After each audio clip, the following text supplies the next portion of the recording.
Hello everyone, welcome Hi. to Talking Reds on Wednesday. My name is Mo Stewart. Alongside me is Rob Gutmann with dangerously low caffeine levels. We're in it feels almost morning, but I don't know if that's the right word. We're a little bit glum. Liverpool have lost another game of football. They are out of the FA Cup. That makes it 3 away defeats in a row, all without scoring. And I feel like before we get into the minutiae of the game itself, we kind of need a little bit of an open therapy session here. We need to talk about the fact that we all know that this Liverpool team are very good, but since the break, they haven't been as good.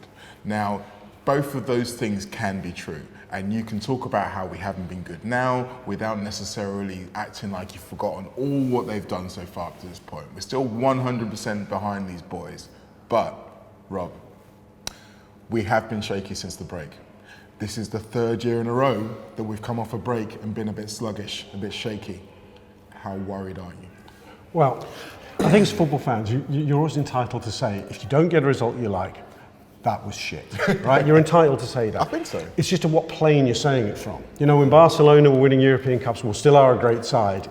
If they draw with some Spanish middle table or make-weight team, their supporters are going to say, Barcelona are shit, Barcelona aren't shit. Liverpool aren't shit, but Liverpool have played very badly now. So, as you say, since the break. I think we were very poor in Madrid, really, looking back.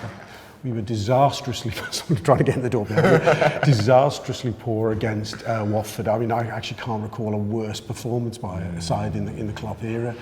And we were, last night is a slightly different story, I would say. Yeah, I think there are levels. I think you're right. Watford was the kind of thing that I'd almost thought that we couldn't do anymore because of the way that we've evolved and almost the mentality monsters and all of that kind of stuff. But it was a good dose of reality. I mean, I struggle with the whole concept of the breaks and why it keeps coming in because, I mean, it's something that we want. I mean, it's something that Klopp's been after for a long time. So it kind of seems counterintuitive that every time we get what we want, it seems to all go to shit. Yeah, I mean, I think we thought we'd got away with it a bit this year because it wasn't just so much the break. In past years, it was January into February, wasn't it? January was the time. Although the breaks, for the FA Cup and things like that, that break rhythms did seem to affect us. I think we thought we'd got away with it a bit this time. Part of me thinks, well, it's obvious why we have these dips. We are in these intense phases through to Christmas, 9 games in however many days. It feels like we're saying that every year. We're in that intense phase and then we come out of it and then it's almost a polar opposite for 2 or 3 weeks where they're hardly playing any football and that's the consequence. But it almost seems too easy. Yeah. It seems too easy a conclusion and you think, if we're getting this, the people who are obsessed with this, Jurgen, the boys, they're not anticipating this. Now, some people say will interpret Klopp's interpretation of this as, but watch us later. We are prepared to take a minor hit here for later. Doesn't feel such a minor hit at the moment, although we're saying that from a position where we're within grasping point of the league, so perspective is everything. Atletico Madrid's second leg is massive. I think biggest game of the season. That is the one where win that game and this period can be called what it hopefully will be, which is a blip, a bad period, like you say, all of those things, almost a consequence of being so good previously. But I would say if the form runs into Bournemouth, and despite best intentions we go out to Atletico, the blip that has become something of a slump will be, and it seems mad to say this, something of a crisis within the realms of a season of a first title in 30 years. It'd be weird. Yeah, but I think that's perspective, isn't it? I think we've become a victim of our own success in that respect. Absolutely. Because by raising the bar to the point we have, it's almost as if that we've projected these things that we're going to win before we've actually done the hard work of winning them. Yeah. And we need to maybe dial it back a little bit to remember that the position that we are in now, still, I think, in terms of how much would you have had to pay someone to be in this position last season, we'd have all given everything we own and every single bit of clothes off of our backs. Yes, so that's absolutely true. But the problem is in football, as supporters, you are constantly realigning who you are. And if you go back, say, 3 weeks, Liverpool weren't just the Liverpool that were going to win the league and satisfy all our dreams that we'd have bitten hands off for before the season. This was the greatest Liverpool side of all time, the best team in the world, and the team that was going to win a treble and break every record that's ever been broken. So that was where we were. If that's where we were, we're now here, right? And we should be very satisfied with here, but I don't care, that gap in the moment doesn't feel great. No, it doesn't feel great, you're right. And we have to kind of wear it a little bit, I think. And hopefully trust in the guys that we know are out there to be able to bring it back. Okay, got all that out of our system. Hopefully you did too. Let's talk about the football. The weirdest thing about that match is we actually started really well. We started like a house on fire. We had those 2 moments where we robbed them of the ball right near their goal, but couldn't quite finish the job. And then their first goal, which... And another thing I've noticed about these defeats and the goals we're conceding is that they're all really bad goals to concede. There were obvious mistakes made. Fabinho, Adrian himself. Some may even say the pass from Gomez wasn't necessarily... what's the word I'm looking for? Helpful towards him. Yeah. But that goal's all about the keeper. Let's be right here. I mean, everyone, you should never, you don't those other things can still happen, and it should have been. Yeah, he just made a good save, but it's a horrific error. I mean, but this is the nature of having second choice. I know people. We've grown to become a bit of a cult hero, Adrian, and he did a really, really good job, and he showed great intelligence while Alisson was away to adapt to our style of play, and he deserves all the credit in the world. And actually, when he gets his title winners medal, he will deserve that. Oh yeah, he will. But he's not a great goalkeeper. He's a decent goalkeeper. He's not a great goalkeeper. Well, yes, as a general level, yes, but give him credit. Like you say, the save moments before was a very good save. It was a good save. And after that, I would say in terms of reaction to going behind, I'd put him probably one of the highest in that performance last night, because everything he did after that was very good. Yeah, I mean, we saw at the beginning of the season where he makes that horrible error against Southampton. He doesn't let it get to him. No. He doesn't let it get to him. That's to his credit. There's a lot of things to Adrian's credit. I just think keep the elite level of keepers and the elite understudies, they are a little grouping actually, tend not to throw one in every now and again like that. And he did do that. I mean, we've benefited from it this season, only the other day with that, who let in Salah's shot, Fabianski. Fabianski, yeah. Again, a decent keeper, not a great keeper. I don't know. I mean, I wonder if there is a move where can you get a better keeper than Adrian to bench one all day long? Barcelona seem to have managed it, but that's Barcelona. Well, I don't know. I guess it might be the case that if we're going to have a backup keeper, we've either got to try to wage them onto our bench, or maybe live with someone like Adrian, who's going to be mostly good but still occasionally make a rick, and just hope that in the games he makes a rick, everyone else does really well and we don't lose. That wasn't the only goal though. No. Obviously, at the time that we were, I want to say we were pushing, but we were trying to get towards pushing for an equaliser, was when they got the second goal. And yeah, obviously my least favourite person on the entire pitch was the one who scored the goal. And it was a bit soft. He ties Joe Gomez in knots. And the fact that he was able to get into that situation, and Fabinho was scared of getting a second yellow, so he decided to give him an escort rather than trying to get in there and affect it, and it was just all a little bit like... Yeah, I mean, it had an inevitability about it, didn't it, though?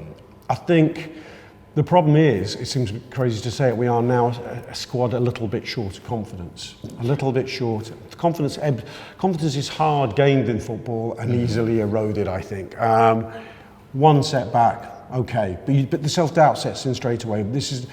Watford, I think, was a body blow. And by the time you're 1-0 down at a tough place to play like Chelsea, who picked a stronger team than we have out of their resources, relatively. They did, it's true. You're 1 down, you're chasing the game, and on the break, you're increasingly exposed and I think increasingly nervy.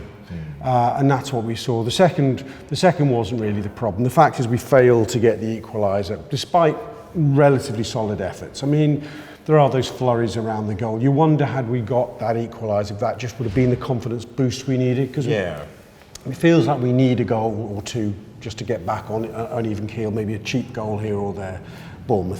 Bournemouth, watch out. Well, let's have a listen to what some other wise heads said about it in the post-match pint. First time, perhaps, when it was getting towards the end of the second half, we all believe in this side because we've seen them come back so many times. I was answering some questions today for a piece that's being done, and they, being sent a few questions, I'm answering them. And one of them was, favourite moments during the season. One of my favourite moments during the season, and I was with Ian actually, was Aston Villa away, because we're 1-0 down and we keep going to the very, very, very, very, very last, and we win it with 2 goals, 87th minute and 91st minute. By the end of that, there was fucking no chance of that happening. No. For the first time, it looked like they were going, we've lost here. Yeah. And it's a little bit dispiriting, a little bit worrying that that's maybe seeping out a little bit. Yeah, and I actually think, because obviously we watched it together and we looked at each other and said that with 5 minutes left, but I feel like the crowd, the fans and the players have done the same thing at the same time, which is the line of, well, you can't keep doing that. You can't keep going back to the well. You can't keep going 1-2-0 down and pulling it back. It looks like that's what we've all sort of decided now. I think the atmosphere at home against West Ham has been a bit of a little turning point there, where, and as well, I did the main show this week and we touched on this. I think we've all got, all of us, and Ian Sam was on as well, he said, all of us as well, we've all got too big for our boots. We've all got to a point where, even the advert they did, and it was dead funny and we all loved it. I can imagine behind the scenes now, even Jordan Henderson going, we need to scrap all this, lads. We just need to get back to what we were doing, get back to the basics.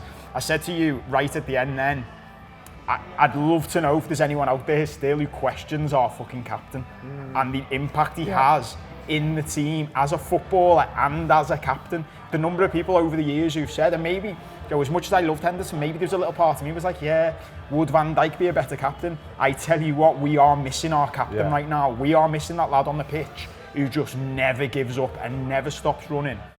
Thanks to the boys there. Okay, we've got through the Chelsea section. We can draw a line under it, or at least I can until I do the second look later today. Let's move forward and look to the next game, the game of the weekend, as you mentioned, Bournemouth. We need to be at top gear. Yes, we probably don't need to be at top gear to beat Bournemouth, but to be able to beat Bournemouth in a way that gives us that confidence back to go into Atletico breathing fire, we need to play well on Saturday. Yes, and you know what? If Klopp's delivering a positive message post Chelsea is, A, there were green shoots of recovery in that game, bizarrely enough. B, we can close in on the title now. Our ambitions are quite clear. I agree Atletico's there, but we can now see we've got Palace comes into view. So we've now got, before we play City, three winnable league games. City, actually, if you heard, they've had their game against Arsenal rearranged now to March the 11th. Yes. So City now play 3 times as well in the same spell, which increases the possibility that we can get Arsenal, though. No, I know it's Arsenal, but between Arsenal, Burnley and Man U, we only need one of them only to check City, and then I think to be honest with you, I think it's a slim chance we win it before we get to the Etihad, quite frankly. I do as well. But the journey starts here. If we were the Liverpool of 3 weeks ago, then it wouldn't be so difficult. Now, suddenly Bournemouth is a potential banana skin. I mean, the reason I agree with you, we do need the goals, we do need to get ready, get in the groove for Atletico. It worries me that it's a 12:30. See, I was going to come on to that. I think that this is something that can get in people's heads. Yes. It's almost as if to say, because we have the discussion of, it's a 12:30, it might be a difficult atmosphere, everyone goes in there kind of waiting for someone else to do it. I think this is one of those 4-drink minimum type games, and obviously I'm aware it's midday and this could cause issues on the road to Liverpool in the morning on Saturday. But as someone who will be DJing and entertaining people on Friday night, I will promise anyone who shows me their match ticket for the next day, I'll get you a drink myself. There you go. Can't say any better than that. But I think we are important. I think not only from the point of view of what I said about the atmosphere, or even as a precursor to the next game in terms of atmosphere, but just to remind these lads that we're still behind them. I know that this is the kind of the eye of the storm in terms of what's happening with Liverpool in crisis, because let's face it, there's lots of people out there, neutral people, who've been waiting to be able to write this all season long. And who've been waiting to do it. And so that way it can become bigger. What we need to prove to these lads is that we still behind you. We still believe that these guys who are going to win the title are the best team we've seen in a long time. And we want to show them that. We want to shout them to the rafters and hopefully get them 3, 4, 5 goals. As many goals as we could possibly get in this game. You say, I agree, I want that too. Would you take a 1-0 now? Right now? Yeah. Yeah. Yeah, of course you would. Of course you would. And I think that will be Klopp's messages. Sometimes when you come back from a slump, I think I remember a season or two before we went through a bad phase. And we played Fulham at home. Fulham were bottom 3. Everyone was going, we've got to get goals, we're winning 5 or 6-0. We won 2-0. Wasn't a great performance, we deserved it. Do you remember the game? It's my birthday. It was your birthday, of course you remember the game. But from there, we then won 5 or 6 on the bounce. Yeah, we did. And it rebuilt the season. Now, we don't have to rebuild the season here, but it can kickstart us again. Yeah, and that's true. I mean, I think I talk about the performance almost as if from our point of view, but from the players' point of view, just getting back into the groove and winning, however it happens, is probably going to be all they need. But like I say, from the supporters, from everybody, this is a moment of togetherness. Let's stick together and we can go on and achieve fantastic things by the end of the season. Okay, fantastic things that have been achieved in this building before the end of the day. I mentioned already the second look, which is going to be a thing, I guess. The overview is something that you and I are both on. It's one of your babies as a show. It sure is. We are going on to the period up to the Etihad, is it? Yeah, we're going to stop short of that. I have to say, the overview, for those who haven't seen it, is a show we do sort of roughly monthly, where we look at a basket of fixtures ahead and sort of look at the challenges that Klopp and the team may face about rotation and what they'll do against this team or that team and sort of predict how the month will go. Last month we said, well, we're not going to win the title in this one, but the very next overview, we are certainly going to win the league in. Now, I think it's unlikely, but the one before the one. Well, this is it. I mean, you were wrong about the last one, so if you think that this is unlikely, you were wrong about this one. Yeah, rewind. Happy days. Yeah, so I believe those will both be coming out. Yep. Tomorrow, keep an eye out as well for the European show that I recorded with Rebecca yesterday.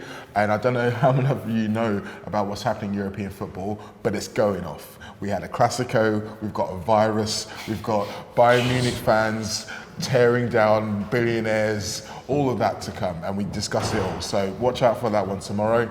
As I say, Rob and I now have much more busy work to do, but look, at the end of the day, it's shit watching your team lose.